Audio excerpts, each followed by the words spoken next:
Жамал апам түсірейін. Сіз мынадай пышақпен кесіп істейді екенсіз ғой. Мен күршекпен тоқимын. Түптіні ма? Кәдімгі ілгекпен ше. Bir жақ ілгек, бір жақ пышақ болып тұрады ғой сондаймен. Иә, білем. Бізге осыған үйренген біз. Үйреткенде де осы арқылы үйретеміз. Пышақ арқылы.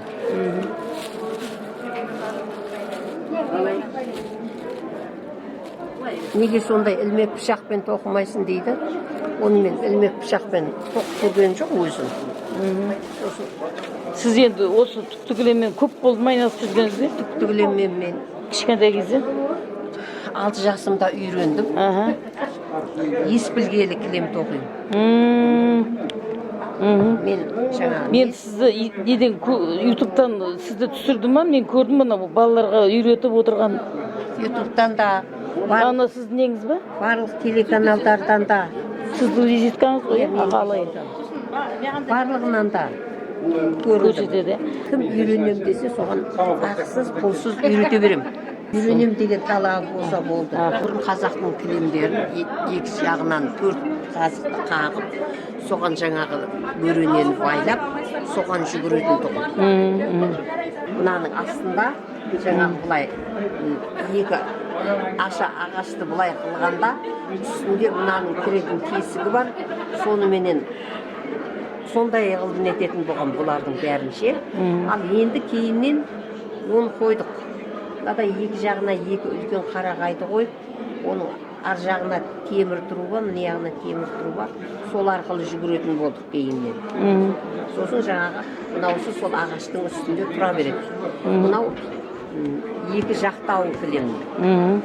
Анау болса да ол белі. Жаңағы өзі кілемнің белдеу белі. Ал мынау адарғы делінеді. Мынау күзу.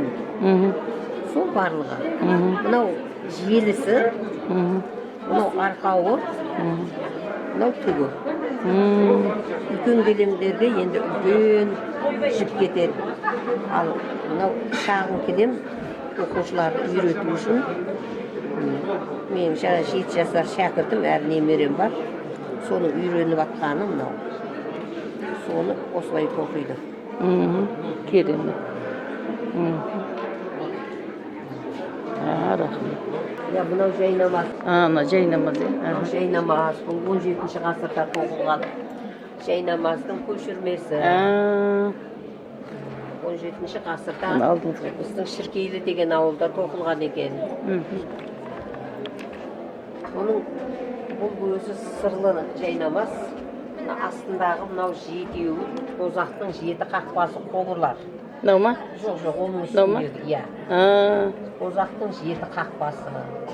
Оның астындағы қызылдар сол тозаққа апаратын 7 күні.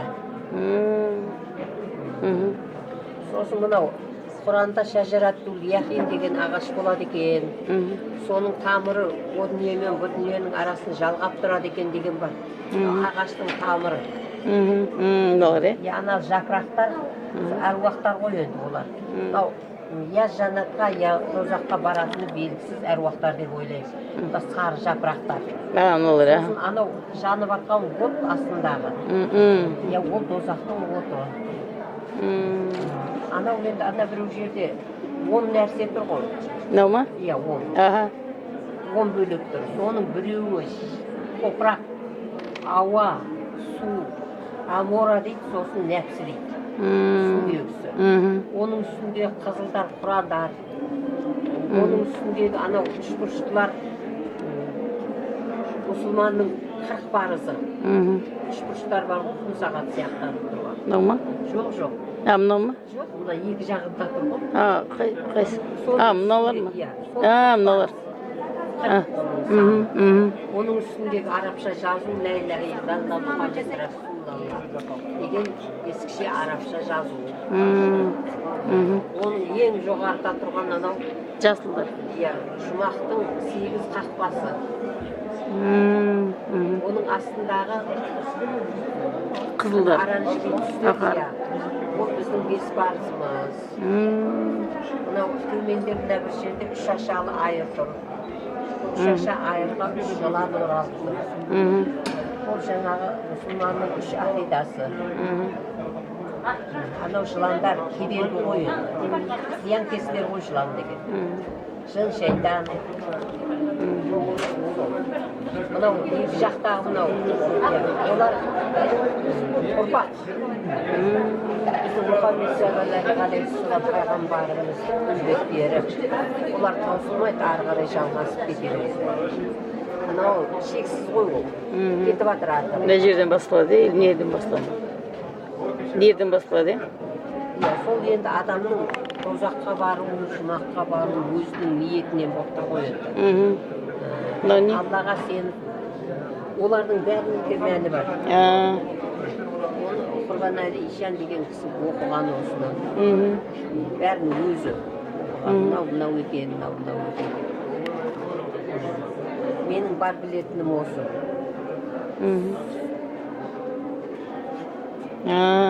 Мынау Шіркейлі ауылында, біздің Қызылорда облысында Шіркейлі ауылында 17-ші ғасырда тоқылған кілемнің көшірмесі, кілем жайнамаздың. Оны мен осы Таразда Құрбанәлі Ишанның үйінде тұрған жерінен келіп, сол үйге қонып жатып, сол кісінің батасын алып, 45 рет суретке түсіріп, сөйтіп кеттім. Содан 3 жыл оның ескизін сызып, соны жасағандағым. Ол жайнамаздың түсі негізі қызыл. Сосын мынадай желісі түйенің жүнінен, түйенің шылдасынан жасалынған. Өте шіңішке енді. Мынадай бар ау. Өте шіңішке. Мынадай түгі де өте шіңішке. Ол қолдан ерілген қойдың жүнінен жасалынған. Сол енді 4 ғасыр өтсе де ол сол күйінше сақталған, бірақтан аяқ тұрған жері шамалы. Қырылған, мынадай тізе тұрған жері қырылған, сол шығанақ деген жері қырылған. Шамал, бірақ бүтін әлі. Жаңа неге салып, рамыға салып қойған. Ені 1 метрді, ұзындығы 1,5 метр екен. Соны көріп, қолымен ұстап, сөйтіп, содан тәуекел қылдым. Сөйтіп, жайнамазынан тоқып шықтым. Солай бұл жайнамаздың сондай сыры бар. Ал енді бұл жайнамазды үстіп көшірмесін бізге көшіріп тоқуға ол рұқсат бересіз бе сіз? Берем әрине. Онда біз оны қалай схемасын қате болып кетеді ғой. Схемасын алу керек. Мен енді журналдан көрдім, мен бірінші журнал, газеттен көрдім. Газетте осындай жасылмен көп қылып жасаған екен. Сосын енді соған сенбей, компьютермен жасаған оны. Соныменен соған сенбей, өз көзіммен көрейін деп Таразға келдім ғой. Таразға келіп, үйіне барып, рұқсатын алып көрдім. Осы Тараздың бір музейінде оқылем. Оны өз көздеріңмен көрсеңдер де болады. Оның жаңағы немен ба бір ақ бояуменен анаралардың бәріне жазып қойған ол кісі, кішкентай қылып, арабша бірақ. Мен оны түсінбеймін ғой енді. Содан бар түсінгенім, жаттап алғаным сол. Анау тозақтың қақпасы екені белгілі. Тозақтың оты белгілі. Шажараттул яқин ағашын мен де енді намаз оқимын ғой, шамалы түсінемін. Сосын күнәлар, анау 40 парыз. Ананы да ұмытып қалдым. Анау жаңағы топырақ, ауа, су, абора, нәпсі деген соның астындағының да аты бар, оны да ұмытып қалдым. Мынау кілем, сувенир кілеміңіз. Мына сувенир болғанда сондай жаңа 7 жасар қыздардың тоққаны ғой. Шәкірттеріңіз жасайтын болды ғой, иә. Соны мына жарамай қалғандар ғой бұлар. Мына тоқпағыңыз мынандай екен, әдемелеп ағашты. Осы не ғой, кәдімгі бізде жиде ағашы өсіп, сол жиде ағашынан жасалынған. Жиде ағаш ма? Жиде. Біздің жақта жиде өсіп тұр. Мынау қатты ғой. Мынау менің шегеде қағуға болады. Сосын қайшыңыз арнайы қайшы ма, или мынандай жай қайшы ма? Арнайы қайшы бейті. Қайшы алам ғой. Мынандай несі майысып болады екен ғой? Жоқ. Өзім, мен тігіншімін ғой әрі.